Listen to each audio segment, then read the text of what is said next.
그날 예수께서 집에서 나가사 바닷가에 앉으심에 큰 무리가 그에게로 모여 들거늘 예수께서 배에 올라가 앉으시고 온 무리는 해변에 서 있더니 예수께서 비유로 여러 가지를 그들에게 말씀하여 이르시되 씨를 뿌리는 자가 뿌리러 나가서 뿌릴새 도로는 길가에 떨어짐에 새들이 와서 먹어버렸고 도로는 흙이 얕은 돌밭에 떨어짐에 흙이 깊지 아니하므로 곧 싹이 나오나 해가 돋은 후에 타서 뿌리가 없으므로 말랐고 도로는 가시떨기 위에 떨어짐에 가시가 자라서 기운을 막았고 도로는 좋은 땅에 떨어짐에 어떤 것은 100배 어떤 것은 60배 어떤 것은 30배의 결실을 하였느니라. 귀 있는 자는 들으라 하시니라. 아멘. 한 어린아이가 있었어요. 아버지와 함께 서커스를 구경하러 갔어요. 그런데 줄이 아주 길게 늘어서 있는 거예요. 아빠 빨리 들어가자. 아빠 빨리 들어가자. 그래, 이 줄이 길게 늘어섰으니 좀 기다려야 되지 않겠냐. 아들을 달래면서 갑니다. 근데 그 앞에 6명의 아이를 데려온 아버지도 있었습니다. 6명의 아이가 이리 뛰고 저리 뛰면서 아빠 우리도 빨리 들어가자고 떠듭니다. 줄이 줄어들었어요. 매표소 앞에 6명의 아버지가 섰는데 아저씨 몇 장이요? 빨리요. 줄 선 거 안 보이세요? 네, 7장입니다. 가격을 보니까 어린이도 10,000원, 어른도 10,000원. 그래서 70,000원을 호주머니에서 지갑에서 찾았는데 60,000원 밖에 없는 거예요. 얼굴이 빨개진 아저씨가 막 당황을 하고 있는데 그 매표소 아가씨가 좀 빨리요 빨리요 재촉을 합니다. 예, 미안합니다. 잠깐만요. 그때 뒤에 서 있던 한 아이의 아버지가 상황을 보고 얼른 10,000원을 꺼내서 옆으로 가서 슬쩍 떨어뜨려 주면서 아저씨 여기 아저씨 돈 떨어졌네. 내 돈이 왜 여기 떨어졌나? 그래서 그걸 주워 가지고 표를 사서 들어갑니다. 그때에 아들이 이렇게 보고 있다가 아빠 그거 아빠 돈이잖아. 왜 저 아저씨 돈이라고 그래? 이 다음에 네가 크면 다 알게 된다. 아빠 빨리 표 사. 미안하다. 돈이 없구나. 돈이 모자란다. 가자. 그리고 아들을 데리고 매표소에서 그냥 돌아 나옵니다. 근데 이상하지요. 그 한 아들이 아버지에게 더 이상 재촉을 하지 않습니다. 뭔지는 모르겠는데 우리 아버지가 뭔가 의미 있는 일을 한 것 같은 그 느낌 말입니다. 꼭 자식에게 재밌는 서커스를 보여주어야만 사랑인가요? 그것만 진정한 교육인가요? 아니요. 아이가 이해하지 못해도 의미 있고 가치 있고 보람 있는 그 어떤적인 행함을 보여줄 때 자식은 더 깊은 것을 배우는지도 몰라요. 아빠 저기 봐봐. 뭘? 저기 봐봐. 그래서 가르친 데를 쳐다보니까 6명의 아버지가 들어가지 아니하고 입구에 서 있습니다. 쳐다보니까 인사를 정중하게 합니다. 하나의 아버지가 손을 이렇게 흔들어 줍니다. 세상의 모든 것은 뭐 먹기에 달렸습니까? 이 어려운 걸 어떻게 알으셨지? 세상의 모든 것은 마음 먹기에 달렸다 그 말이에요. 그러면 이 세상의 모든 것은 뭐 하기 나름입니까? 계속 마음만 하지 말고 따라합시다. 생각하기 나름이다. 하나님, 하늘비전교회가 좀 다양하게 생각하도록 도와 주옵소서.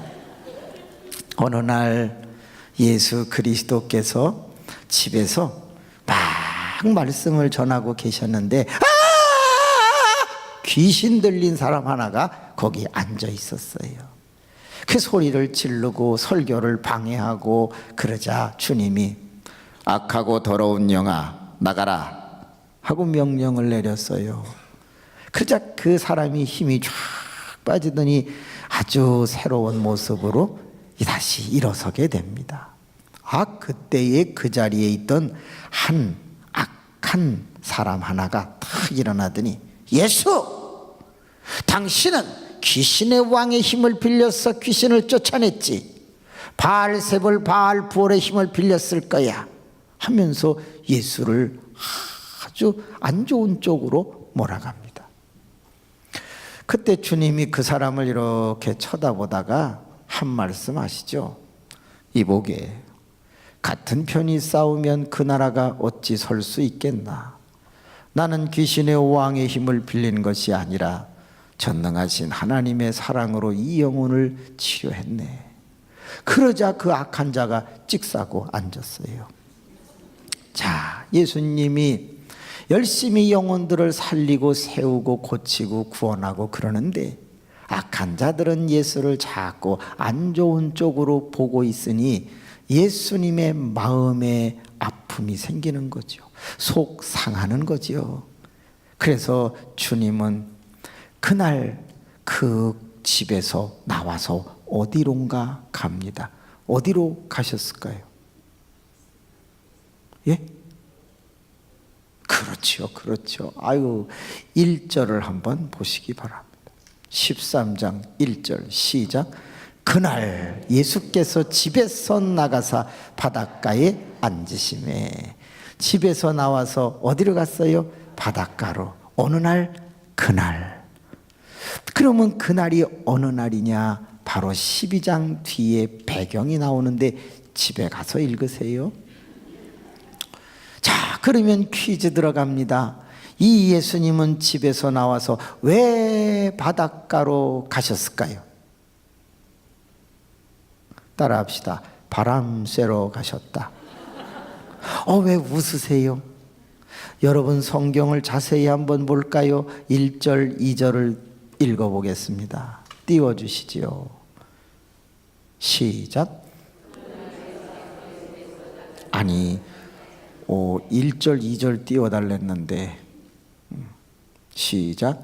그날 예수께서 집에서 나가서 바닷가에 앉으심에 큰 무리가 그에게로 모여들거늘. 스톱! 바닷가에 예수가 먼저 갔어요? 큰 무리가 먼저 갔어요? 그렇죠. 예수가 먼저 갔고 큰 무리가 나중에 나왔어요. 그러면 바닷가에 갈 때는 바닷가에 사람이 있었다 없었다? 없었다. 아무도 없는 바닷가에 주님이 나갔다면 말씀 전하러 간 게 아니죠. 뭐 하러 간 거예요? 바람 쐬러 가신 거예요. 좀 더 거룩하게 얘기해 볼까요? 기도하러 가셨겠죠. 묵상하러 가셨겠지요. 마음을 달래러 가셨겠죠.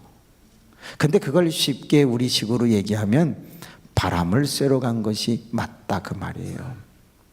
주께서 빈들로 가실 때 산으로 올라가셨을 때 주님은 기도하러 가시지요. 그래요.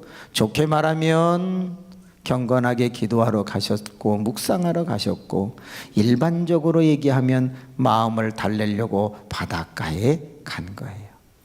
근데 많은 무리들이 예수님이 바닷가에 계시되 예수님이 바닷가에 계시되 하고 몰려들기를 시작한 거예요. 그때 그 다가오는 모든 큰 무리를 바라보면서 예수님은 어디를 쳐다봤을까요? 겉을 봤을까요? 속을 봤을까요? 패를 한번 갈라보도록 하겠습니다. 겉을 봤다. 한 번 넘네요. 속을 봤다. 이렇게 드는 분들은 헷갈린다 이런 뜻입니까? 자신 있게 한번 들어보세요. 속을 봤다. 손 내리시죠. 틀린 거 아시죠? 따라합시다. 둘 다 봤다. 자꾸 여러분은 하나님의 말씀을 잡수실 때 고르려고 하지 말고 종합적으로 이해하려고 애를 쓰셔야 돼요. 여러분, 예수 그리스도는 눈을 갖고 계세요. 그래서 큰 무리들이 당신에게 다가올 때 먼저 겉을 겉을 봅니다. 겉을 보면 뭘 알 수 있나 보세요. 자, 다리를 저는 사람은 다리를 보겠죠. 손이 삐뚤어진 사람은 손을 보겠죠. 눈이 안 보이는 사람 그 맹인을 볼 수 있겠죠. 주님은 먼저 겉을 보면서 겉 상태에서 아픈 자들을 파악할 수 있겠죠. 더 나가서 겉은 멀쩡한데 속이 상한 자가 있다면 어떻게 되겠어요? 그때는 속을 보는 거지요. 또 이제 어떤 거 본가요? 겉은 아주 화려한데 사실 속은 썩은 사람도 있지요. 그래서 주님은 겉과 속을 다 보면서 그들을 맞이하게 됩니다.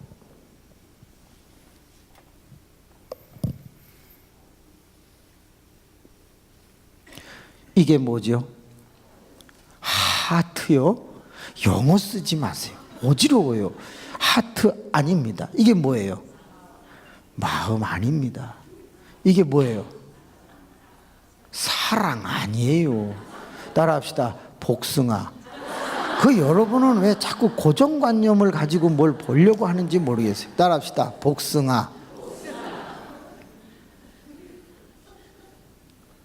이건 뭐예요?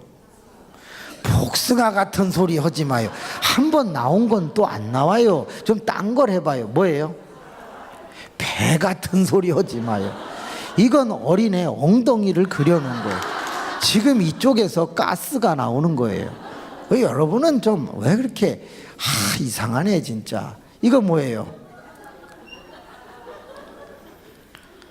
사과 아니에요. 여러분 표정을 보니까 그냥 네가 해. 네 맘대로 할 거면서 왜 자꾸 물어보냐 이런 표정을 갖는데 아이 참 나온. 자, 이건 뭐예요? 다 마음을 가리킨 게 맞아요. 예수 그리스도께서 오는 사람들의 마음을 보았네요. 그런데 네 종류의 마음으로 그분은 분류를 하셨네요. 제일 첫 번째 마음이 뭐같이 보였느냐? 길가 마음같이 보였다 이거예요. 두 번째 부류의 사람들을 보았더니 뭐같이 보였다고요? 돌밭 같은 마음으로 보였어요. 세 번째 부류의 사람들의 마음을 봤더니 뭐같이 보였어요? 가시떨기 밭 같은 마음으로 보였어요. 그 다음에 네 번째 부류의 사람들의 마음을 보았더니 뭐같이 보였어요? 좋은 땅 같은 마음으로 보였어요. 자, 좋은 사람, 나쁜 사람. 용기를 가지세요. 너무 겁먹지 말고 어차피 틀릴 거 그냥 자신 있게 얘기해 보세요. 좋은 사람, 나쁜 사람. 아멘, 아멘. 좋은 사람, 나쁜 사람. 나쁜 사람? 좋은 사람, 나쁜 사람. 주님 폐가 갈리고 있습니다. 좋은 사람, 나쁜 사람. 맞아요. 여러분 누가 좋은 사람이라고 가르치고 나쁜 사람이라고 가르치나요? 성경을 잘못 알고 있는 것은 아닐까요? 열매를 맺히지 못한다고 나쁜 사람이라고 하고 열매를 맺혔다고 해서 좋은 사람이라고 한다? 관점을 좀 바꿔볼까요? 여러분, 이 네 사람은 다 누구 앞에 왔어요? 예수 앞에 나오면 모든 죄 사하고 주의 품에 안기어 편히 쉬리라. 여러분, 예수 앞에 나오면 구원이 있는 거예요. 이 사람들은 자, 한번 생각해 볼래요? 그래, 내 마음이 길가 같아서 주 앞에 왔다. 그래, 내 마음이 돌밭 같아서 주 앞에 왔다. 왜 나빠요? 따라합시다. 좋은 사람이다. 그런데 열매를 못 맺히고 있기 때문에 불쌍한 사람인 거죠.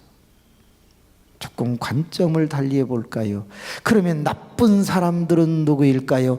주 앞에 오지 않은 당시의 사람들이겠죠. 솔직히 얘기하죠. 여기 낮에 오신 분 중에 길가 같은 마음을 가진 분이 계세요? 안 계세요? 그럼요, 있습니다. 그러면 돌밭 같은 마음을 가진 분 계세요, 안 계세요? 있어요. 가시떨기 있어요. 좋은 땅도 있어요. 그러면 우리 자수하여 광명을 찾아봅시다. 나는 아무래도 길가 같은 마음을 가진 사람이다. 한번 양심적으로 손들어 보세요.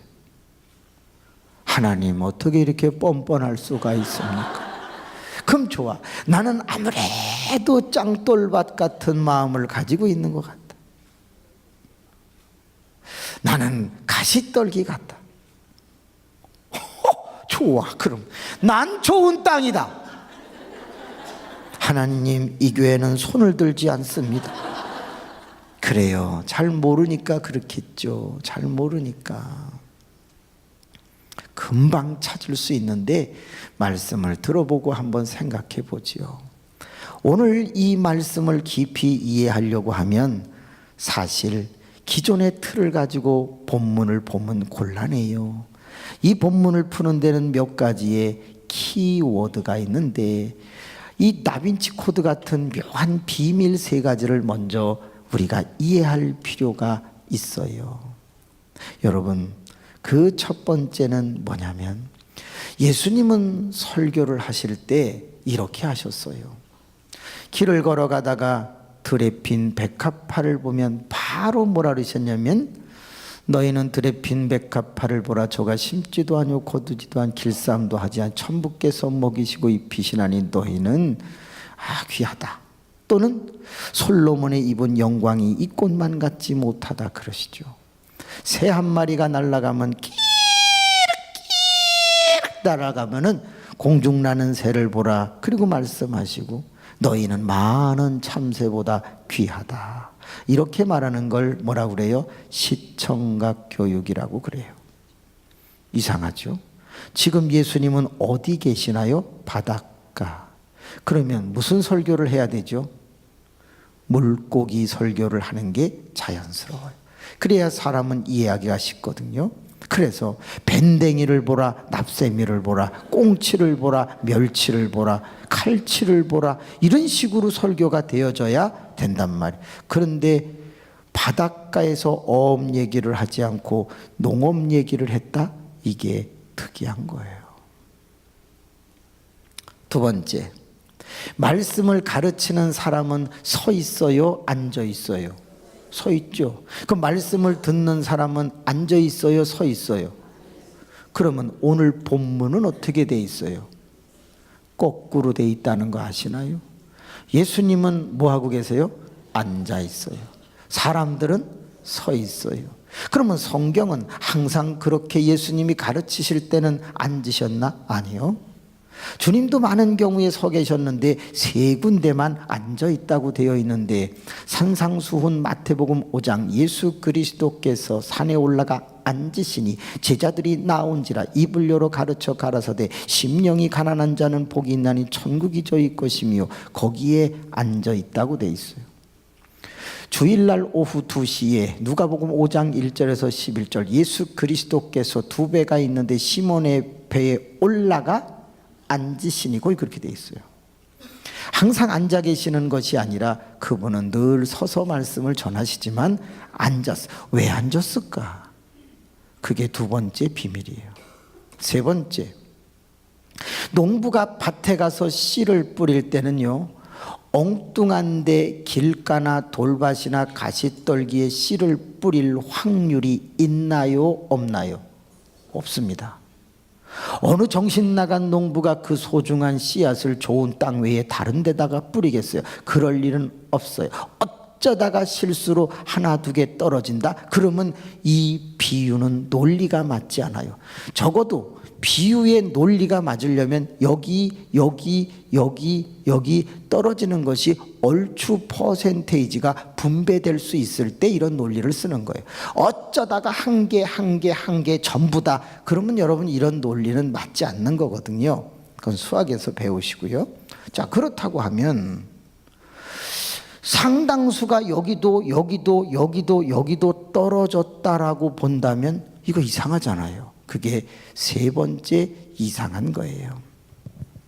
하나씩 풀어본다면 왜 주님은 바닷가에서 씨 뿌리는 농사의 이야기를 하셨을까? 생선을 가지고 사람의 마음을 이해하기가 어려웠어요.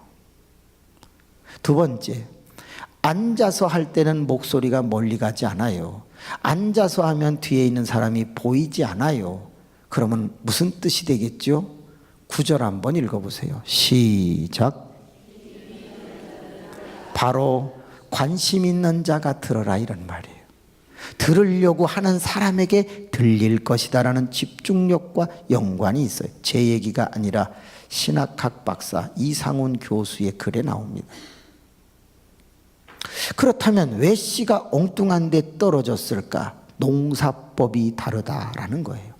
우리는 1년 1모작 내지 2모작을 하기 때문에 한 번 농사를 망하면 춘공기에 굶어 죽을 수밖에 없고 다음 해를 살 수가 없어요. 그래서 우리는 씨를 솔직히 뿌린다고 하지 않고 심는다고 해요. 밭을 먼저 갈고 씨를 심어요. 그리고 덮어요. 그러니 엉뚱한 데 떨어질 확률은 거의 없어요. 근데 이스라엘은 테라로사라고 하는 붉은 흙, 그 옥토에다가 씨를 뿌리는데 진짜 뿌려요. 그 지중해성 아열대 기후로 인해서 1년 3모작을 해요. 1년에 3번 추수를 할 수 있다고요. 그래서 땅을 파고 씨를 뿌리는 것보다는 뿌린 다음에 갈아요. 그러니까 씨가 엉뚱한 데 떨어질 확률이 의외로 많은 거지요. 많은 무리들이 다가올 때에 주님은 이들의 마음을 가장 쉽게 이해시킬 수 있는 방법 중에 하나가 고기 얘기보다는 씨 뿌리는 비유가 타당하겠다. 그리고 천국의 비유를 들어줍니다. 여러분, 이 마태복음 13장에는 천국 이야기가 몇 개 나오지요? 7개 나와요. 그래서 이 마태복음 13장을 천국장이라고 그래요. 우리 다 같이 한번 해볼까요? 무슨 장? 아니, 천국장이 아니고 천국장이라고. 발음을요 분명히 해주세요. 갑자기 된장 생각나게 그런 식으로 하지 말고, 니은이에요. 동그라미가 아니고 천국장. 시작. 그렇지. 아유, 하나님, 할머니들이 많아서 자꾸 천국장이라고 그럽니다. 그런데 이 천국의 이야기를 해주었던 마태복음 13장에 먼저 등장한 씨 뿌리는 비유의 중요한 테마와 주제는, 따라합시다, 마음이었던 거예요. 그래서 이 모든 것이 마음 먹기에 달렸다. 잠언 18장 14절을 빨리 한번 찾아보세요. 잠언 18장 14절 시작. 사람의 심령은 그의 병을 능히 이기려니와 심령이 상하면 그것을 누가 일으키겠느냐. 모든 병이 어디에서 온다고요? 심령, 마음과 영에서 온다 이거예요. 그러니까 영적으로 병들고 마음이 병들면 육신에도 뭐가 찾아온다? 질병이 찾아온다는 거예요. 따라합시다. 당신의 마음을 치료하라.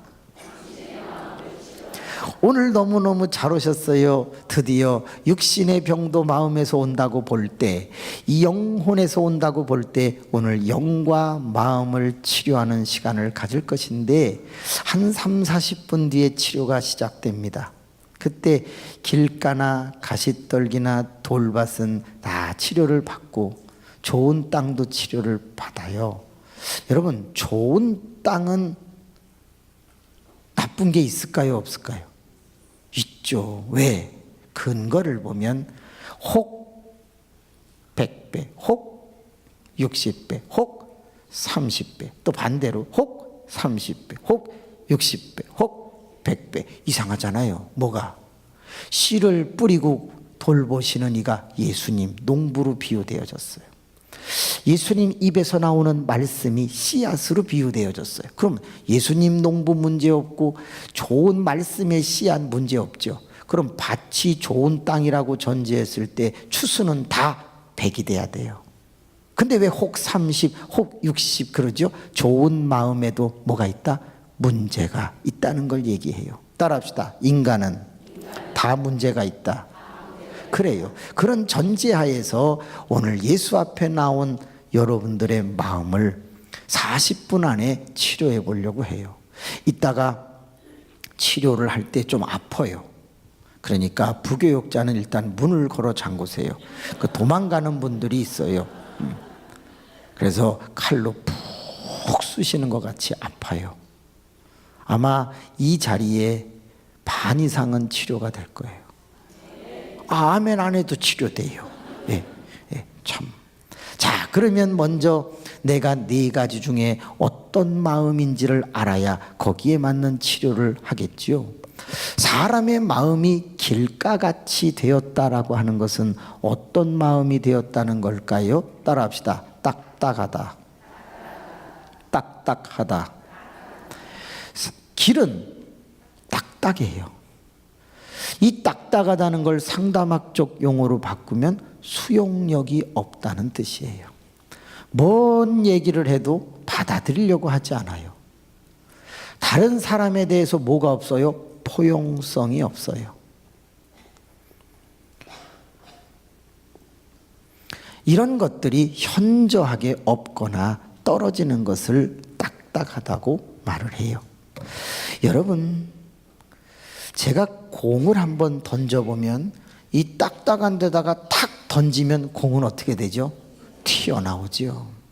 지금 이 자리에 내가 딱딱한 사람인가 아닌가, 저 사람이 딱딱한가 아닌가를 저는 10분이면 다 찾아낼 수 있어요. 어떻게 하냐?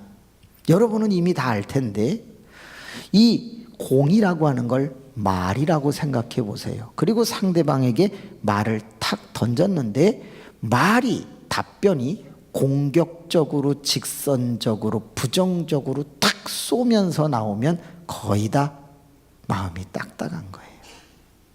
왜요? 밭이 있는데 그 큰 밭에 앞에는 농부가 씨를 이렇게 뿌린다고 쳐요. 저 안에를 씨를 뿌리려면 어떻게 해야 돼요? 들어가야 되죠. 그럼 밭을 밟아야 돼요. 그럼 씨를 뿌린다면 다른 데로 나와요? 그리로 나와요? 들어간 데로 나와야 돼요. 다시 김을 맬 때는 그쪽으로, 김을 매면 다시 나와, 거름 줄 때 그쪽으로. 그러면 처음엔 밭이었는데 나중에 자꾸 밟다 보니까 어떻게 돼요? 딱딱해지고 길이 되는 거예요. 우리가 인생을 살아가다가 많은 경우에 사람에게 밟히기 시작해요.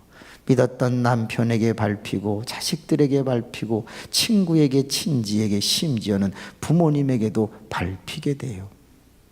그렇게 많이 밟히면 사람은 딱딱해져요. 이 딱딱해지는 걸 두 글자로 뭐라고 그래요? 예? 완고하다라는 것도 있지만 상처라고 해요. 따라합시다. 상처. 히브리서에서는 이 상처를 뭐라고 말했어요? 세 글자? 쓴뿌리라고 했어요.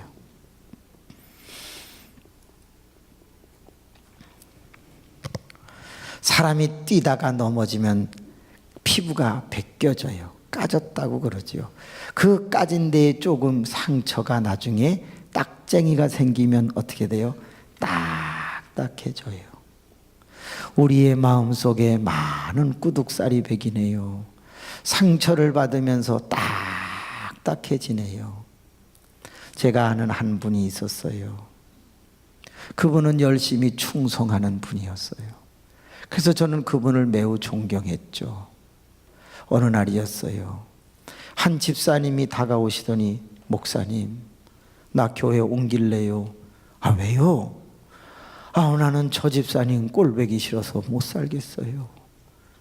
아, 뭔데요? 아니, 청소를 하고 있길래 도와주려고 빗자루를 들고 와서 같이 성전 바닥을 쓸고 있는데 저에게 다가오더니 자기 빗자리로 제 종아리를 후려치면서 나가! 내가 혼자 할게!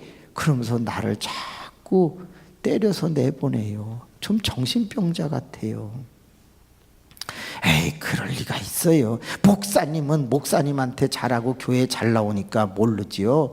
아주 인간관계 더러워요. 토요일이 됐는데 국수를 끓이는데 800그릇을 끓여요. 달려왔어 한 집사님이. 목사님 한번 가봐요 주방에. 그 집사님 이상해요. 문 다 걸어 잠그고 김이 전부 서렸는데 혼자서 저렇게 끓인다고 난리예요. 아주 그냥 무 숭숭 쓸어놓고 왕멸치 갖다 집어넣고 대파 쓸어놓고 혼자 잘난 척하고 있어요. 아, 그럴 리가 있어요. 도와주면 좋다고 그러겠지 하고 가보니까 전부 문을 걸어 잠그고서 혼자 하고 있는 거예요. 이상하다. 그래서 집사님! 그 왜 혼자 그래요? 그러면 돼요 안 돼요? 안 되지. 그래서 끝나면 저한테 오시라고 하고는 제가 목회실에서 기다리는데 땀을 뻘뻘 흘리면서 수건으로 닦고 들어오세요. 목사님 왜요? 앉아보세요. 그 왜 자꾸 빗자루로 그 종아리 때리고 말이지 그렇게 해요? 그러면 돼요 안 돼요? 안 되지. 집사님, 네 목사님, 저한테는 너무 잘하셔. 저 아버지가 어떤 분이었어요? 왜요? 그냥 엄마는 어떤 분이었냐, 자녀는 어떤 분이었냐, 형제는 어떤 분이었냐. 3시간 동안 프로이드 심리학 그의 내재된 자아를 찾아라. 쫙 그가 자라나면서 상처가 뭐가 있었을까? 그래서 왜 저렇게 딱딱하게 극단적 행동을 하는가를 조사하기 시작을 했어요. 저는 참고로 박사과정을 상담학을 했어요. 그래서 다 이렇게 찾아내니까 안 나와요. 20대까지 들었는데 너무 유복한 집에서 아주 고급스럽게 잘 자라난 거예요. 이제 지친다. 원래 상담은 1시간 이상 듣지 않거든요. 감정이입이 잘못되면 오히려 그를 편드는 경우가 있기 때문에 경청하면서 딱 객관적으로 끝내야 되는데 이미 3시간이 지나니까 저도 지치는 거예요. 그래서 그만할까 그러다가 혹시 뭐 젊었을 땐 별일 없었어요? 하고 했더니 표정이 싹 어두워지는 거예요. 그러면서 목사님 저는 아무한테도 이 얘기 안 했어요. 예, 혹시 제가 부담스러우면 안 하셔도 돼요. 아니 할래요 오늘은. 하면서 하는 내용인 즉슨 그거예요. 그가 20대 초반이 되었을 때 하숙을 치고 있는 집이었대요. 그런데 하숙생들이 거의 다 벗는 옷들을 빨지를 못하고 그냥 출근하고 방바닥이나 문지방에나 막 던져놓는다는 거예요. 유교적인 가정교육을 잘 받았던 이 집사님은 처녀 때 그들을 보고 불쌍히 여기게 되고 몰래 그걸 다 걷어다가 빨아가지고 개켜서 갖다 놓고 한 거예요. 그러던 몇 달이 지난 어느 날 분명히 낮에 아무도 없는 줄 알고 또 이제 할 일을 찾아서 이렇게 나왔는데 갑자기 방문이 푹 하고 열리더니 하숙생 하나가 그냥 이 집사님을 방으로 끌고 들어가 성폭행을 해버리게 돼요. 왜 이러세요? 왜 이러세요? 그러나 이미 다 일이 저질러지고 말았어요. 그때에 이 집사님에게 상처가 시작된 거예요. 누구에게도 말을 하지 못하고 선을 베풀었는데 악으로 돌아온 이 상황 속에서 그는 유교적 가치관, 봉건적 생각을 가지고 아버지에게 찾아가 아버지 나 저 하숙생하고 결혼할게요. 그런 거예요. 왜? 몸을 주면 그의 사람이 된다라고 하는 이 정말 오래된 발상. 그러자 아버지는 너는 정신 나갔냐? 내가 어떻게 키웠는데 저런 하숙생한테 가려고 그러냐? 안 된다. 아버지가 그 내용을 알았다면 더 난리시겠죠. 근데 그 얘기를 안 했는데도 평상시의 모습을 보고 안 된다고 합니다. 이 집사님은 아니에요, 아니에요, 해야 돼요, 해야 돼요, 할래요, 할래요, 좋은 사람이에요, 마음에도 없는 얘기로 자꾸 설득을 했으나 급기야 아버지와 어머니는 그 딸을 집에서 내쫓아버립니다. 부모의 말을 듣지 않는다고 쫓겨난 이 딸은 울면서 그 남자와 동거 생활을 하게 됩니다. 그러면 그 남편은 잘해줘야 돼요, 못해줘야 돼요? 잘해줘야 되는데 매일같이 때립니다. 혁띠를 빼가지고 채찍질 하듯이 두들겨 패면서 그의 나이가 40이 넘어갈 때까지 17년간을 맞습니다. 자녀 둘을 낳아서 키우지만 자녀들도 나는 엄마 같은 인생 안 살아, 엄마는 바보야, 멍청해 하면서 자식들이 매맞는 엄마를 보면서 보호해 주는 것이 아니라 오히려 함부로 말을 하는 무식한 엄마, 바보 같은 엄마. 이 집사님이 40이 넘어가면서 그 안에는 상처가 가득했어요. 아버지에게 버림받고 어머니에게 버림받고 남편에게 짓밟히고 자식들에게 짓밟히고 이제 그는 마음이 누구에게도 열 수 없는 딱딱한 마음이 되어버렸어요. 여러분 물어볼게요. 이 사람이 나쁜 사람이에요? 불쌍한 사람이잖아요. 그 이야기를 듣는데 너무 미안하고 너무 불쌍한 거야. 집사님 그러셨군요. 울지 마세요, 울지 마세요. 집사님 이제 이번 돌아오는 주일부터는 칼이든지 방망이든지 아무거나 들고 다니다가 집사님 괴롭히는 사람이 있으면 때려버려. 그냥 한 대 대가리 쳐버리고 그냥 쑤시고 싶은 데는 팍 쑤시고 그냥 하고 싶은 대로 다 해. 그래도 집사님은 억울함이 안 풀리고 상처가 안 풀릴 거야. 하고 싶은 대로 다 해. 내가 다 책임질게. 그랬어요. 그랬더니 김 집사님이 어떻게 그렇게 해요? 알 건 다 알아. 그래요, 집사님 답답하고 힘들 땐 그래 빗자루로 때리든지 괜찮은데 다 이해할게요. 그리고 보냈어. 너무 불쌍한 거야. 여러분 우리 교회 안에 상처받은 사람들이 많다는 걸 절대 잊으시면 안 돼요. 저 사람은 왜 말을 톡톡 쏘고 저 사람은 왜 이렇게 성격이 거칠고 딱딱하고 과격한가? 그 안에 아픔이 있다는 걸 기억하셔야 돼. 그렇게 해서 자기의 방어 기제, 존재 양식을 확인하지 않고는 견뎌낼 수가 없는 거예요. 너무나도 이용당한 아픈 세계를 갖고 있는 것이지. 그래서 저희 교회에 성품이 좋고 은혜로 자란 6 집사님을 불렀어요.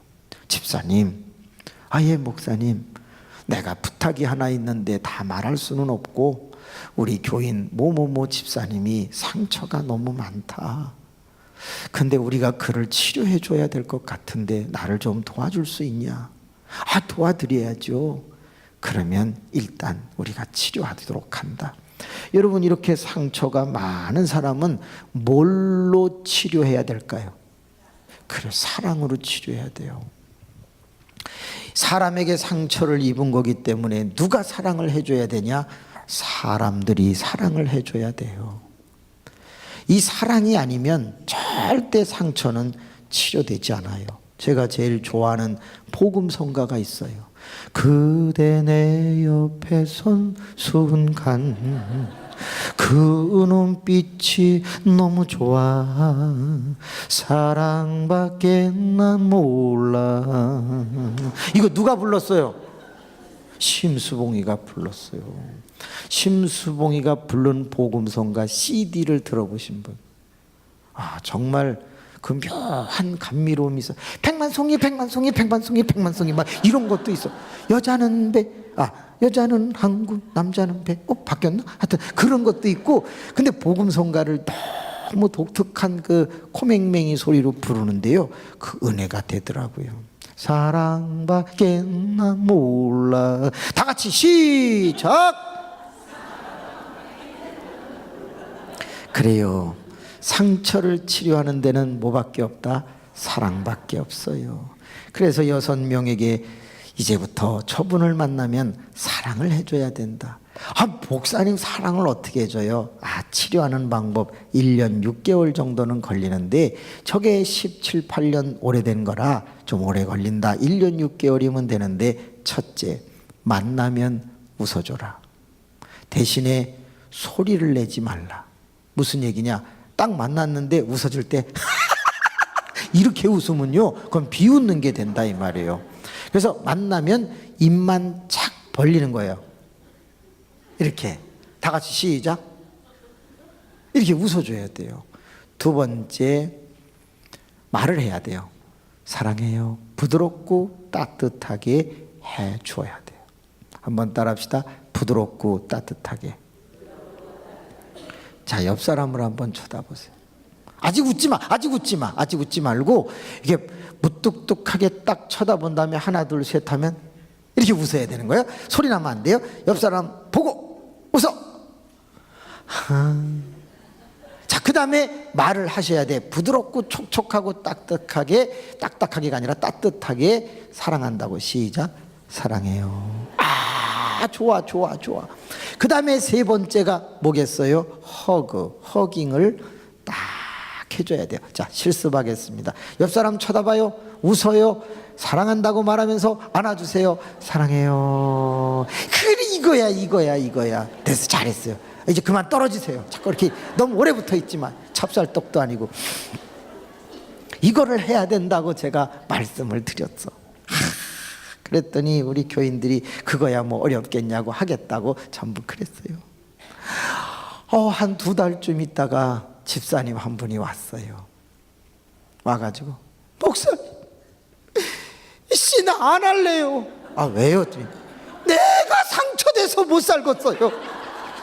자기가 보는 순간 사랑해요 하고 웃으면서 다가갔더니요, 그러더래. 지랄하고 자빠졌네. 막 그러더래.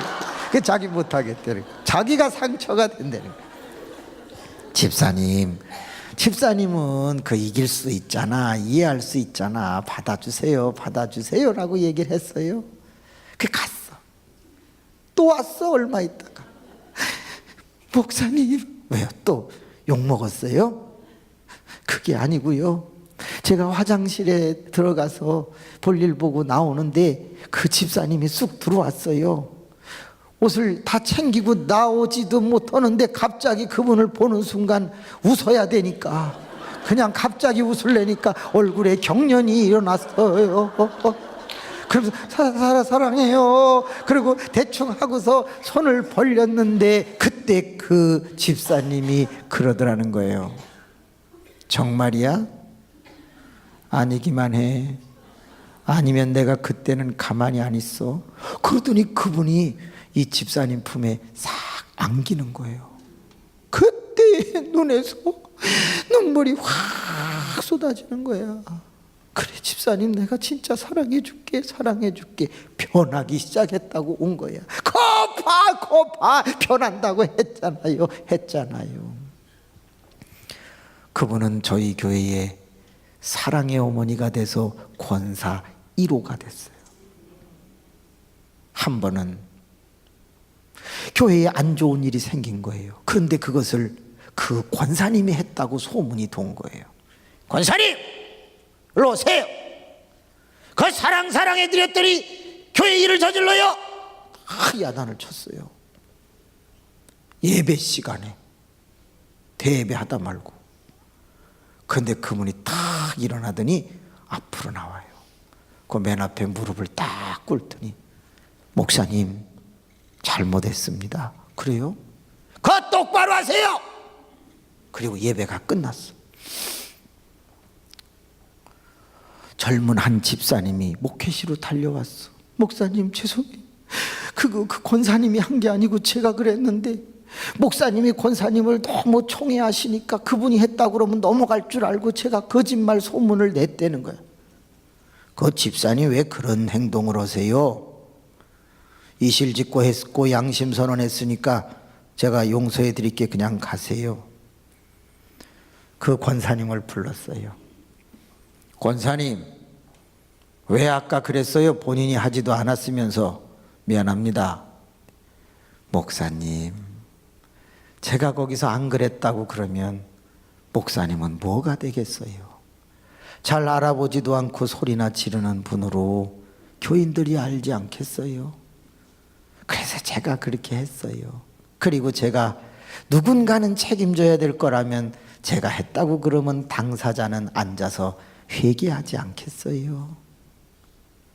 권사님 고마워. 권사님 멋있다. 다 목사님 덕택이지요. 저는 목회를 열심히 했어요. 그러나 고아원에서 자라났네요. 아버지 일찍 돌아가셨네요. 어머니 교도소 갔네요. 혼자 자랐네요. 고학 10개를 하면서 힘들게 자랐지요. 다 작년에 한 얘기예요. 깡패 만나서 다리 썩어 들어갔죠. 말도 못하는 자폐증이죠. 불안증에 시달리고 노이로제에 시달리던 그런 형편없는 젊은이였죠. 그러니 제 안에 얼마나 많은 상처가 있겠어요. 그런데 제가 목사가 됐다고요. 저는 목회를 하면서 교인들 앞에 제 상처를 보이고 싶지 않았어요. 그래서 완벽주의에 빠져갖고 하기 시작했어요. 새벽 2시에도 신방을 갖고, 또 더 나가서 어떤 사람이 5시에 출근한다 그러면 5시에 가서 신방도 하고, 하루에 2-3시간 시간을 자면서 목회 열심히 했어요. 그래서 교인들도 많이 모였죠. 그런데 임직식도 하고 그러면서 교회가 막 되어져 가던 어느 날 참 견디기 어려운 일이 생겼는데, 임직하신 분 중에 한 분이 자꾸 저를 힘들게 하는 거예요. 제가 설교를 하면 쪽지에다가 적어요. 1. 논리가 맞지 않는다. 2. 예화는 지난번에 했던 거다. 3.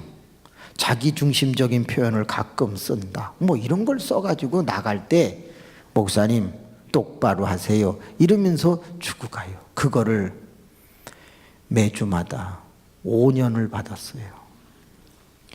제 안에 얼마나 큰 상처가 됐는지 아시죠?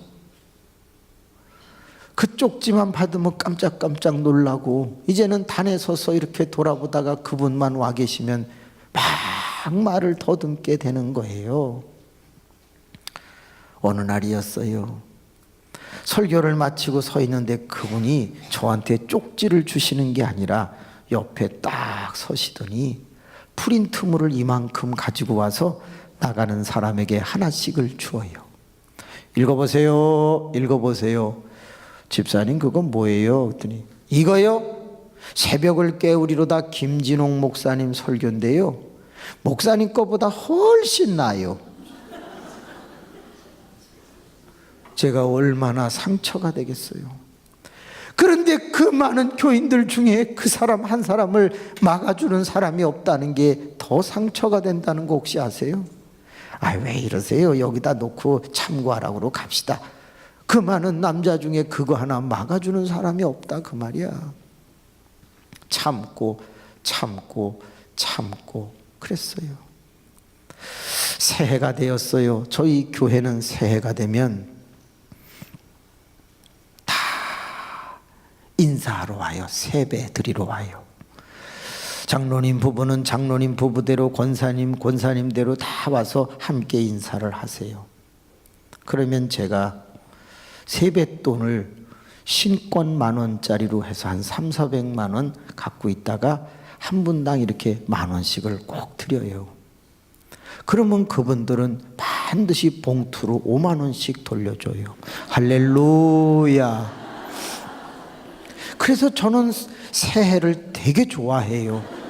나가는 건 300-400인데 들어오는 건 1,000만 원이 넘어요. 할렐루야. 그런데 그 저를 힘들게 하는 분이 안 오신 거예요. 에이, 나를 싫어하는데 뭐 오시겠어? 오후 3시가 됐는데 초인종 소리가 나요. 그래서 이렇게 내다보니까 그분이 왔어. 가슴이 철렁하는 거예요. 그래서 얼른 나가갖고 문을 열면서 어디를 쳐다봤을까요? 그렇죠. 손을 쳐다보죠. 뭐 들고 온 거 있나 없나. 아니 그게 본능적으로 이렇게 보게 되더라고요. 여러분, 목사는요, 교인들이 뭐 들고 오는 걸 좋아해요, 싫어해요?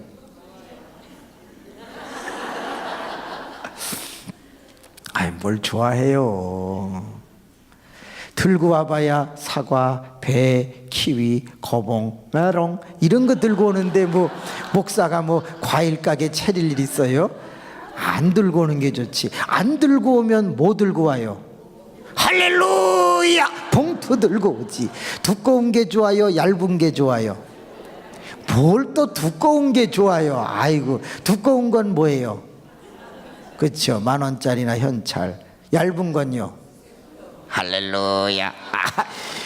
근데 이분이 아무것도 안 들고 온 거예요. 그래서 에이, 그러면 그렇지 뭘 들고 오겠나. 들어오세요. 그거 이제 들어와서 서로 맞절을 하려고 이렇게 하는데, 목사님 됐고요, 새해 복 많이 받으세요. 그들이 손이 안으로 쑥 들어가는 거야. 봉투 들고 왔나 보다. 에이, 거듭났나 저 사람 왜 저러니. 근데 봉투를 탁 꺼내는데 두꺼운 걸 꺼내는 거예요. 아, 현찰을 들고 왔나 보구나 생각하고 꺼내더니 이거 받으세요. 그래. 아이 됐습니다. 진짜 됐습니다. 저거 받았다가 또 나중에 뭔 말을 들으려고 됐다고 막 속으로 경계를 하고 있는데, 목사님 생각해서 드리는 거니까 받으세요. 저분이 회개했나? 그러더니 식탁에다가 탁 놓고서는, 목사님 저 그냥 갈게요. 지금 저 과일 깎고 있는데 됐어요. 그러면서 나가는 거예요. 그래서 여보, 집사님 가신다는데 배웅 좀 해드려. 왜냐하면 제가 배웅하러 가면 이 봉투를 아내가 갖는 경우가 있어요. 그렇기 때문에 아내를 내보내야 이거를 제가 어떻게 하든지 챙기든지 반쯤 꺼내든지 이렇게 한단 말이에요. 그래서 여보, 저 가신다네. 그러니까는 아내가 이렇게 나가면서 저것이 혼자 먹으려고 저것이 저러지 마, 그러면서 눈을 흘기면서 나갔어. 그때 얼른 봉투를 가지고서 화장실로 갔죠.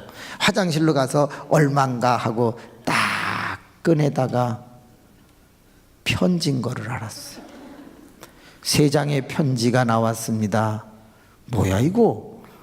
돈은 1,000원짜리 한 장도 없는데 그 편지에, 세상에. 목사님 새해가 되었습니다. 목사님에게도 선지자의 음성이 필요합니다. 지금부터 제가 쓴 내용을 똑바로 지키시고 목회 바로 하시기 바랍니다. 1. 새해에 받은 모든 것은 돌려주시기 바랍니다. 2. 먹은 것이나 사용한 것이 있으면 현금으로 환산하여 헌금으로 드리십시오. 3. 새해에 받는 모든 것은 10에 10조를 하십시오. 4. 집에 있는 것 중에서 좋은 것은 봉고차에 싣고 가난한 사람에게 나눠주십시오. 5. 하면서 기도원에 가서 금식하고 오십시오. 쫙 10몇 가지를 써가지고 왔어. 제가 그것을 읽다가 그만 쇼크를 받아가지고 그 자리에서 쓰러지면서 벽을 들이받고 기절을 했어요. 근데 귀에 자그마한 소리가 들려오는데, 여보 얼마야, 이런 소리가 들려오는 거예요. 그래서 얼른 편지를 접어가지고 무의식결에 이렇게 안주머니로 넣고 있는데, 왜 여기 자빠져 있어? 여보 왜 이래? 그러면서 막 제 손에 들고 있는 걸 꺼내서 읽더니 갑자기 하면서 막 그 여자 그 특유의 절규의 음성으로 통곡을 하면서 저를 끌어안더니, 여보 왜 이래? 여보 우리 이제 그만하자. 어떻게 이럴 수가 있냐? 당신이 얼마나 목회를 잘하고 성도를 사랑하려고 애를 썼는데 세상에 이렇게 당신을 모르고 당신을 괴롭힐 수가 있나? 여보 이러면 안 돼. 여보 우리 그만하자. 내가 분식 가게 해서라도 당신 먹여 살릴 테니까 여보 이제 그만해. 그리고 병원 차가 오고 저는 실려서 아산병원으로 갔어요. 조풍납동에 있는 데로 갔다고. 그리고 그곳에서 8일 동안 깨나지를 못했어요. 8일 뒤에 깨어났는데 몸에 7개의 병이 생겼어. 위가 빵꾸 났어. 간이 고장났어. 혈압이 180이야. 당이 360이야. 쓸개에 돈이 생겼어. 콩팥이 다른 사람보다 5배씩 나빠지기 시작했어. 온몸이 종합병원처럼 만신창이가 되어 있는 거예요. 도저히 이제 몸을 가눌 수가 없어. 음식을 먹으면 속이 쓰려서 견딜 수가 없어. 오래 살지 못할 거라고 하는 진료를 받게 돼요. 그때의 종이 한 장을 꺼내서 썼어요. 사표. 그리고 교회에 보냅니다. 이제 제가 그만하겠습니다. 교회는 얼추 부흥을 했으니 좋은 사람을 목사님으로 모시고 하세요. 이제 교회는 잘 돌아갈 만큼 부흥했으니. 그리고 그때부터 병원에서 울기를 시작했어요. 내 젊은 인생 31살서부터 이렇게 열심히 달려왔건만 얻은 것은 무엇인가. 그리고서 날마다 병실에서 쓰린 속을 부여잡고 울고 있었는데, 여보, 장로님들하고 교인 오셨는데요. 됐다고 그래! 안 만난다고 그래! 제가 너무 힘들었어. 얼굴 보기도 싫었어. 다 가라고 그랬어. 나 간섭하지 마. 나 혼자 있게 내버려둬. 내가 병들기 전에 보호해 주지 않고 다 쓰러진 다음에 이제 와서 왜들 이래 가라고 그래. 소리를 질렀어. 아내가 나가서 저 죄송합니다. 지금 안정을 취해야 되니까 그냥 가시라고. 조금 있다가 아내가 들어왔습니다. 여보, 여기 편지 한 장 놓고 가는. 편지 치워! 편지 무서워! 편지 무서워! 여보, 내용이 좋은 것 같아. 그러면 읽어봐. 존경하는 목사님, 아버지가 병들었을 때 내쫓는 자식이 어디 있습니까? 목사님은 우리 교회 영적 아버지이십니다. 그러므로 내쫓을 수도 없으며 나가실 수도 없습니다. 저희 중직 30명은 연설을 통하여 다음을 각서로 제출합니다. 1. 목사님의 모든 병을 치료하실 때까지 이름만 걸어놓으셔도 담임 목사님이십니다. 2. 모든 치료비는 교회에서 되겠습니다. 3. 1년 동안 안식년을 드리겠습니다. 4. 안식년 경비는 매달 500만 원씩 6천만 원을 일시불로 지불하겠습니다. 7. 13, 14년 동안 봉고차만 타고 다니시던 목사님에게 무쏘라는 차 한 대를 뽑아드리겠습니다. 그 차는 갈 때 무쏘 이러면서 가는 차가 있습니다. 다른 차들은 그렇게 안 갑니다. 그랜저 같은 것은 그랜저 이렇게 갑니다. 차 그 소리가 달라요. 티코는 티커 이러면서 가요. 아주 싸가지 없이 갑니다. 그런데 그 뽑아 사택 반지하 9평에서 사시던 목사님 38평 연립주택으로 옮겨 드립니다. 중간 퇴직금을 드리도록 하겠습니다. 매일같이 목돈을 내시기만 하고 한 번도 목돈을 받아보지 못하신 목사님께 중간 퇴직금을 드립니다. 해서 쫙 10개를 써가지고 왔어. 그리고 밑에다 사인하면 그대로 해드리겠다는 거예요. 제가 사인했겠어요? 안 했겠어요? 왜 안 해요? 했죠. 그 사람이 너무 곤조를 피면 안 돼요. 받아들일 때는 알아서 빨리빨리 받아들여야지. 그래갖고 사인펜 달라고 그래가지고 크게 딱 해서 드렸지. 그리고 무쏘를 타고 학교로 갑니다. 무쏘 그래가지고 서울신학대학교 신학전문대학원에 가서 THD라고 하는 박사과정을 공부하기 시작을 합니다. 주일이 되었습니다. 갈 데가 없는 거예요. 왜? 저는 한 번도 교회와 학교와 교인집 외에는 가본 데가 없어요. 10몇 년을 목회하면서 휴가는 교인이 차 갖다 놓고 30만 원 주면서 갔다 오라고 그래서 강원도에 한 번 갔다 온 거 외에는 휴가를 몰라요. 태어나서 지금까지 노래방을 가본 적이 없어요. 술, 담배를 먹어본 적이 없어요. 뭐 놀러 다녀봤어야 어딜 가지.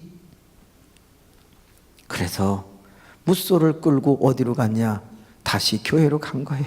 주일날. 왜 오셨습니까? 나 주일이잖아요. 나 갈 데가 없어요. 다른 교회 가세요. 다른 교회도 다녀본 적이 없어요. 이 교회밖에. 그랬더니 안수 집사님들 한 열 몇 명이 문을 딱 막더니 가세요. 못 들어갑니다. 딱 그래요. 나 어디 가란 말이냐 하더니 목사님 1년 동안 신경을 끊으세요. 그래야 병이 나요.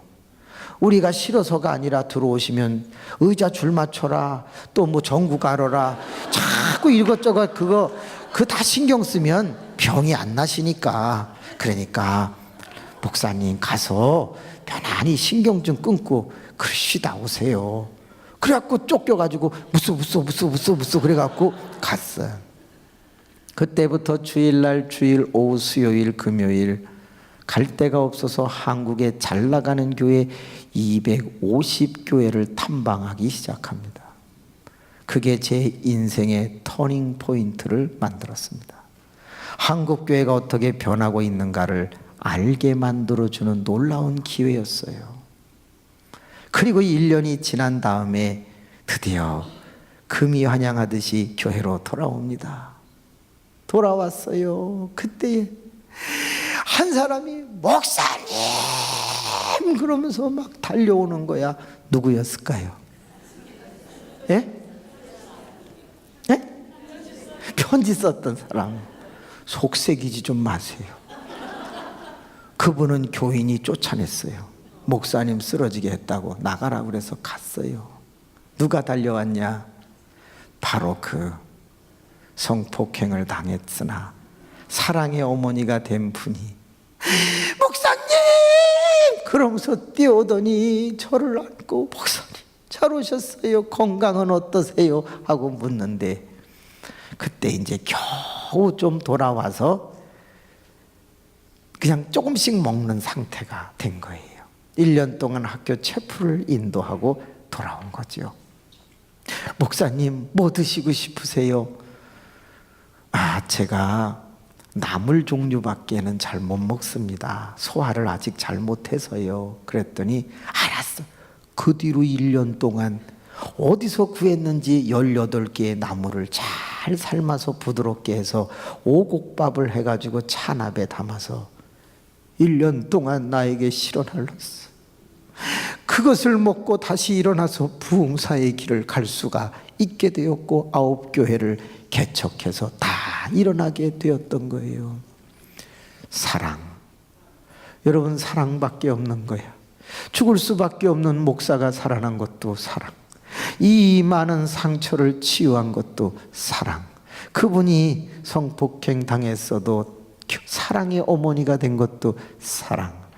사랑밖에 없는 거예요. 매주마다 상처받은 영혼들이 하늘 비전교회에 몰려 들어오고 있는데 화장을 하고 옵니다.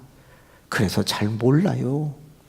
그러나 그 안에는 누구에겐가로부터 당했던 많은 상처들이 있다라는 것이죠. 나 5분만 더 할게요. 좀만 기다려 주세요. 이걸로 잠깐만 넘어가야 돼요. 성경 읽은 말씀에 보니 이 세 개의 단어 길가, 가시떨기, 돌밭에는 형용사 구나 형용사나 수식어가 없어요. 근데 딱 하나 돌밭 앞에는 형용사 구 수식어가 있어요. 따라합시다. 흙이 얕은. 흙이 얕은. 옛날 성경에는 흙이 얇은이라고 되어 있어요. 그러면 그 수식어가 들어가면 이건 뭐가 되냐? 밭은 밭인데 겉에서 보면 살짝 흙이 덮여 있어서 밭처럼 보이지만 파면 뭐가 주성분이다? 돌이 주성분이다라는 거예요. 이런 사람은 어떤 사람인지 아세요? 이런 사람은 친하게 사귀기 전에 좀 더 가까이 가기 전에는 참 좋은 사람처럼 보여요. 근데 약간만 들어가면 여러 가지 돌멩이들이 튀어나오는 사람을 가르치고 있어요. 이런 사람은 어떻게 찾느냐? 간단해요. 공을 던져보면 알아요. 말을 탁 던지면 저런 사람들은 어떻게 되냐? 저 이번에 서울에서 아니 수지에서 목사님 한 분 오셨는데 담아내기 같이 동글동글하게 생겼는데 말을 아주 구수하게 잘해요. 우리 부흥회 갑시다. 그러면 길가는 부정적이고 강하고 톡 쏘는 식으로 직선적으로 말을 하니까 어떻게 하겠어요? 아 됐어요. 안 가요. 바빠요. 이렇게 나간다고 이 사람은. 근데 이런 사람은 흙이 살짝 덮여 있기 때문에 어떻게 말을 하냐? 아, 예, 그래야죠. 와, 안 와? 안 와. 이런 사람이에요. 겉과 속이 좀 다른 사람이에요. 나쁜 사람, 좋은 사람. 좋은 사람 얘기했죠. 그가 자라나는 과정 속에 그렇게 표리부동하게 행동하지 않고는 살아남을 수 없는 상황이었겠지. 그래서 늘 말을 둘러대다 보니까 자기도 모르게 겉과 속이 달라지게 된 거지요. 그럼 이 사람 안에 있는 돌들은 과연 무엇일까? 이 많은 돌덩어리들, 이거는 뭘까? 제일 많은 것이 따라합시다. 편견. 자기 나름대로 고집 부리고 있는 편견, 아집, 색안경, 패러다임, 고정관념, 지방색, 이런 것들은 또는 한에 맺힌 거, 이런 덩어리들은 이 사람의 행동을 포용성 있게 만들지 못하고 또는 겉과 속이 다르게 행동하도록 만드는 거예요. 저희 겨울에 김장을 담그거든요. 근데 김장 담글 때는 항상 춥잖아요. 요즘은 좀 뭐 그렇지도 않은 것 같더만. 그 김장을 담글 때 배추를 사러 몇 사람이 간단 말이에요. 그래서 몇백 포기를 사가지고 이렇게 오면 여전도원들 40-50명이 나와서 먼저 다듬잖아요. 근데 꼭 그 오는 사람들 중에 길가 같은 마음을 가진 여전도 회원들이 있잖아요. 그 사람들은 오면 배추를 딱 보는 순간 말을 어떻게 한다? 부정적, 직선적, 공격적, 강하게 얘기해요. 이렇게 배추가 뻣뻣해요. 안 뻣뻣해. 그 사람들은 그렇게 말하는 게 자기 존재를 드러내는 거거든요. 이렇게 포기가 작어. 이거 얼마 주고 샀어요? 막 그래요.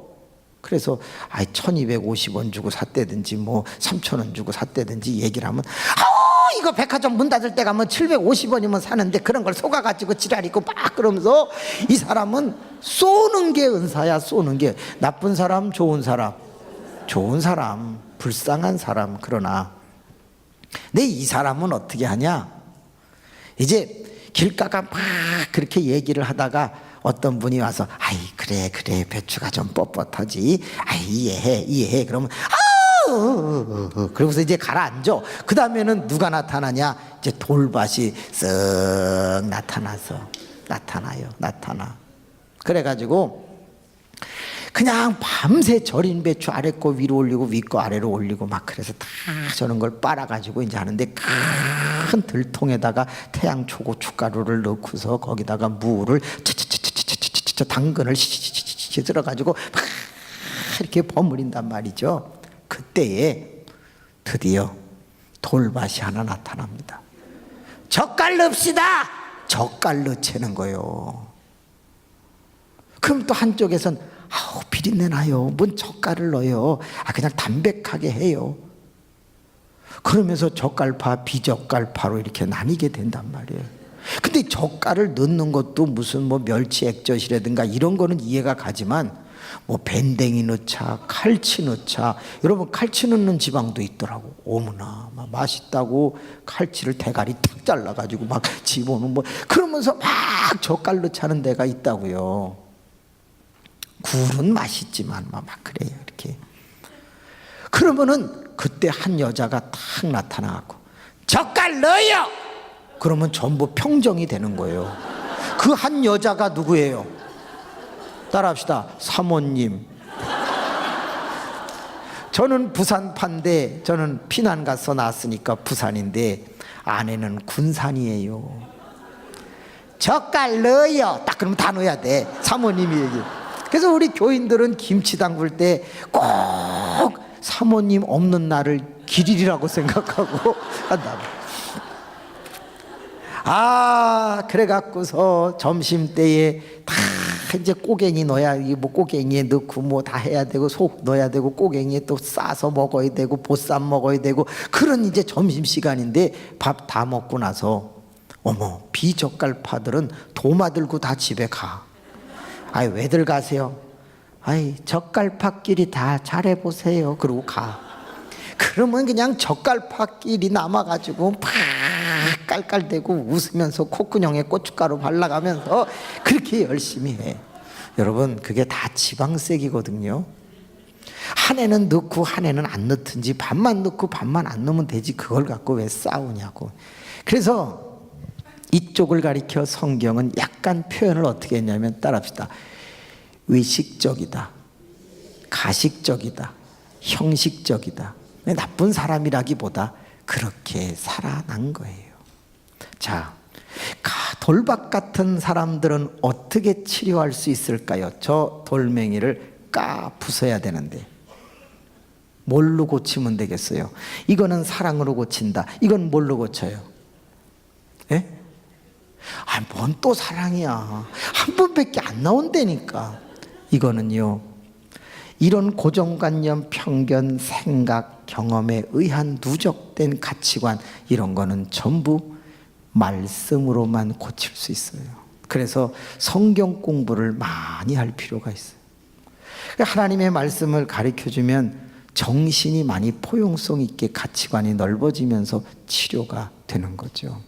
저희 교회는 한 영혼이 등록을 하면 내 마음 중에서 어디에 해당되는가를 제가 만나면서 상담을 통해 분류를 해요. 그래서 이런 사람들은 절대 기도회에 아직 집어넣지 않아요. 이런 사람이 기도회에 들어가면 어떻게 되는지 아시죠? 막 자기 고지곳대로 세게 나가요. 그러니까 조심해야 돼요. 그래서 이런 사람들은 일단 성경 공부반을 먼저 보내요. 상처가 많은 사람들도 어디부터 보낸다? 이 사랑반으로 먼저 보내요. 거기는 그냥 사랑해주고 덮어주고 일단 치유를 해준다 이 말이죠. 시간이 많이 가서 여기까지만 하고 치료하는 시간을 갖겠습니다. 자리에서 짐 좀 놓고 한번 일어나 보시고 저 뒤에 문은 좀 잠궈 주시기 바랍니다. 자, 잘 들으세요. 아주 중요한 시간이에요. 저에게 한 10분 채 걸리지 않아요. 여러분들을 치료하도록 하겠습니다. 자, 제일 먼저 잘 들으셔야 돼요. 혹시 낮이니까 그렇진 않겠지만 부부가 계시면 그 부부에게 찾아가셔야 돼요. 그 다음에 가족이 있으면 가족에게 찾아가셔야 돼요. 그럴 분이 많지 않을 것 같지만 혹시 며느리나 또는 뭐 시어머니나 친정어머니나 아니면 딸이나 하여튼 가족은 가족에게 가고 부부는 부부에게 가고 그렇지 않을 경우는 친하다고 생각하는 사람에게 찾아가야 돼요. 그래서 2사람씩 짝을 지셔야 돼요. 그러면 치료를 시작하겠습니다. 자, 이동해가지고 2사람씩 짝을 짓는데 이 복도 쪽이나 이쪽 복도나 이 앞이나 이런 쪽으로 나와서 짝을 둘씩 지어보세요. 그 가운데 있지 마시고. 자, 나오세요. 한번 짝을 지어보세요. 감사해요.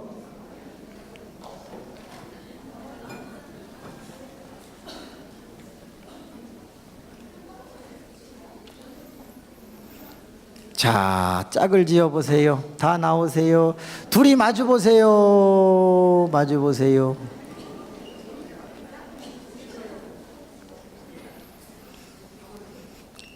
감사합니다. 마주 보세요. 자, 마주 보세요. 좋아요. 자, 이제 본당의 불을 잠깐 꺼줘 보세요. 네. 네. 좋아요. 잘 끄셨지요? 자, 이제 마주 보셨으면 그분을 한번 안아보세요. 아, 됐어요. 떨어지세요. 지금 안으셨을 때 이렇게 적당히 가고 발이 뒤로 떨어져 있거나 고개를 뒤로 이렇게 빼신 분들이 있어요. 그런 분들은 거의 길가예요. 왜냐? 내 지금 가까운 사람, 친한 사람에게 왔는데 꼭 앉지 못하는 것은 나한테 경계심이나 부담이 있다는 거예요. 상처가 있다는 증거예요. 다시 한번 안아보세요. 또 다 붙는다, 또 다 붙는다. 네, 떨어지세요. 지금 안으셨을 때 이렇게 등을 두드리신 분 있죠. 등을 두드리거나 막 쓰다듬거나 그런 분들은 거의 돌밭이에요. 자, 왜 그런가 잘 보세요. 이게 등을 두드리는 거는 그걸 오바라고 그래요. 그만큼 사랑 안 하는데 괜히 더 사랑하는 척 하면서 이렇게 가식하고 있는 거예요. 그거는 거의 심리적으로 그래요. 다시 한번 안아보세요. 이제 뭐 누가 두드리겠어요. 그죠? 자, 안아보세요. 안은 상태에서 눈을 감습니다.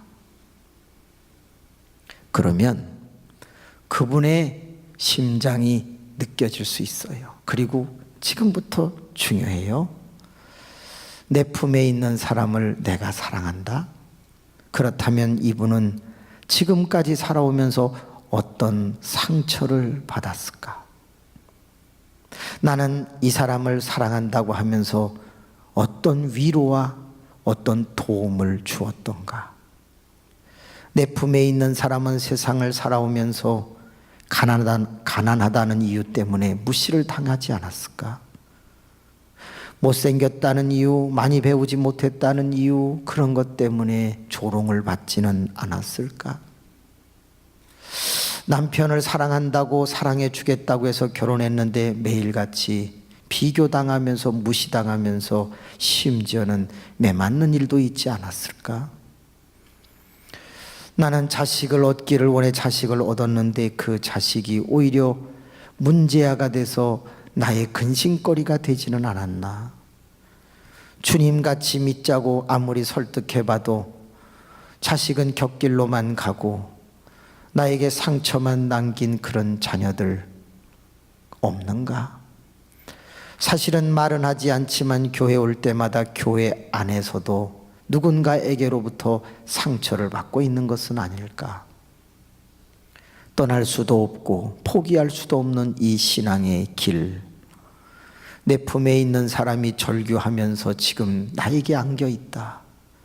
사랑하는 교우 여러분, 정말 내 품에 있는 사람을 사랑하고 그분을 안다면 지금부터 눈을 감고 여러분이 꼭 안으시면 여러분의 입이 어깨에 걸쳐 그분의 귀 쪽으로 갈 확률이 높습니다. 그러면 그분만 들을 수 있어요.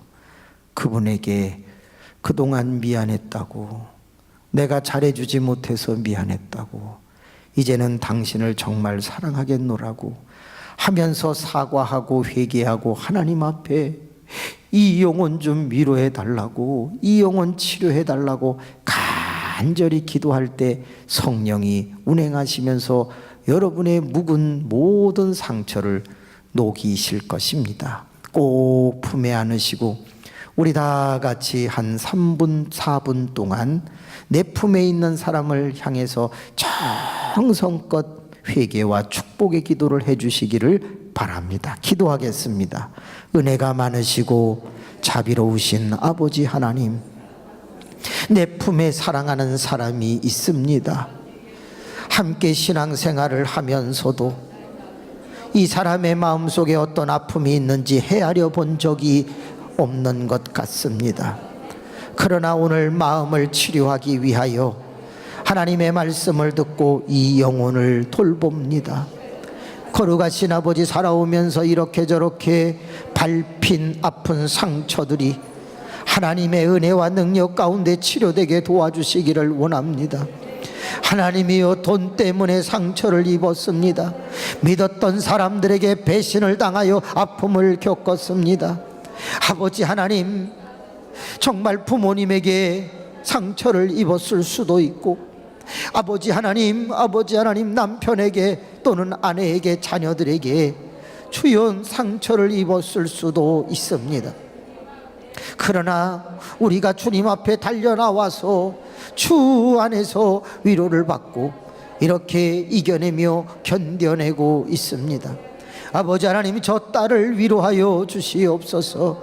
아버지, 한평생 살아오는 그 아름다운 인생 속에 받은 모든 마음의 쓴뿌리들이 떠나가게 하여 주시옵고, 주님의 크고 놀라우신 은혜 가운데 치료될 수 있도록 역사하여 주시기를 바라옵고 원합니다.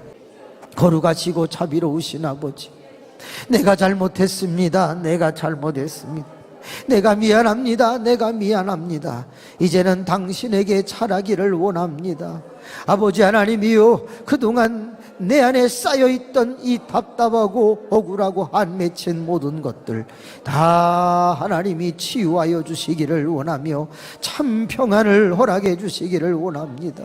하나님의 위로가 필요합니다. 하나님의 치료하심이 필요합니다. 이제는 담대하게 일어서서 하나님이요, 정말 물동이를 버려두고 달려나갔던 그 여인처럼 하나님이 이제 자유함으로 승리하게 하시고, 모르드게처럼 억울한 일을 당하였으나 승리하게 하신 하나님, 하만을 물리치고 온전히 회복되는 역사가 있도록 인도하여 주시기를 바라옵고 원합니다. 젊은 나이에 주 예수 그리스도를 믿으며 살아갔지만 하나님, 이런저런 어려움 때문에 받은 상처들 다 치료하여 주시옵고, 하늘 비전교회가 영적 베데스다가 되어 누가 오든지 나음을 얻는 참된 평안을 허락하여 주옵소서.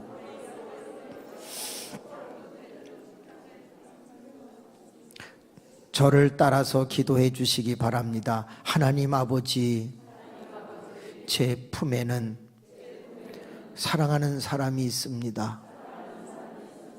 긴 인생을 살아오면서 가까운 사람들에게 상처를 입어 표현하지 못하고 아픔을 아는 채 살아가고 있습니다. 교회에 오면 위로받을 듯하나 말씀으로는 위로가 돼도 성도를 보는 순간 다시 상처를 입는 반복된 인생이었을지도 모릅니다. 그러나 오늘 깨달았습니다.